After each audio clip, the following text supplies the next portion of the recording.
राधे राधे मिथिलावासी। चलू आइ अहाँके गीताके 5टा श्लोक पढ़ि कऽ मैथिलीमे अनुवाद सुनाबै छी।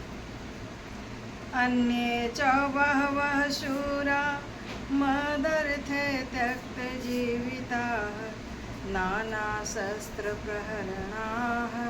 सर्वे युद्ध विशारदा। दुर्योधन कहै छै द्रोणाचार्यके कि अनेक तरहके शूरवीर हमर सेनामे छै जे कि मध्यर्थे त्यक्त जीविता, जीवन आ मरणके चिंता छोड़ि देले छै। आ नाना सहस्त्र प्रहरण, आ नाना अस्त्र शस्त्र से ओ अलंकृत छै। आ सर्वे युद्ध विशारदा, आ सब युद्ध कलामे निपुण छै। अपर्याप्तं तदस्माकं बलं भीष्माभिरक्षितं पर्याप्तं त्विदमेतेषां बलं भीमाभिरक्षितम्। लेकिन तैयो पांडव से जीतै ले हमर सेना अपर्याप्त छै।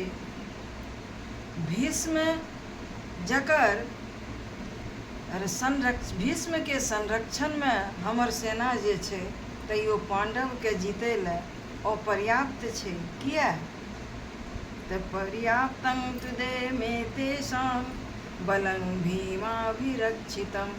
पांडव के जे सेना छै गुरुदेव, तकर जे संरक्षण करे वाला छै भीम।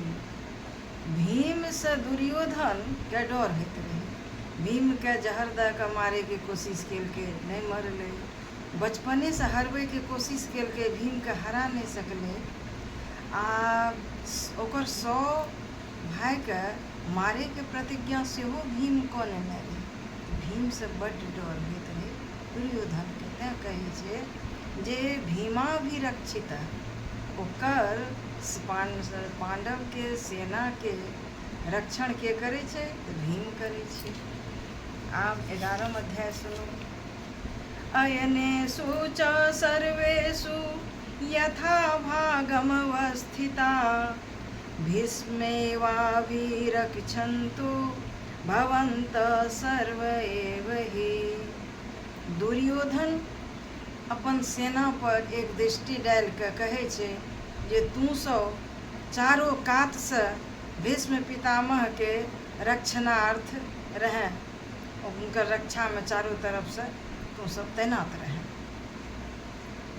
तस्य संजयन् हर्षं कुरु वृद्ध पितामह सिंहनादं विनोद्योच्चे शंखं दद्मो प्रतापवान्।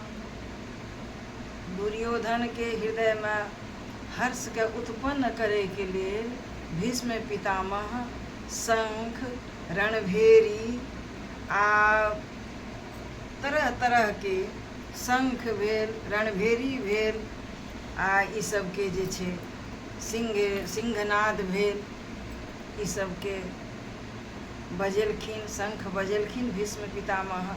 आ तरह तरह के रणभेरी बाजल जे कि बड़ा भयाक्रांत एकदम वातावरण भऽ गेलै ओतुका। ओहि शब्द से भयावह शब्द के उद्घोष भेलै। राधे राधे।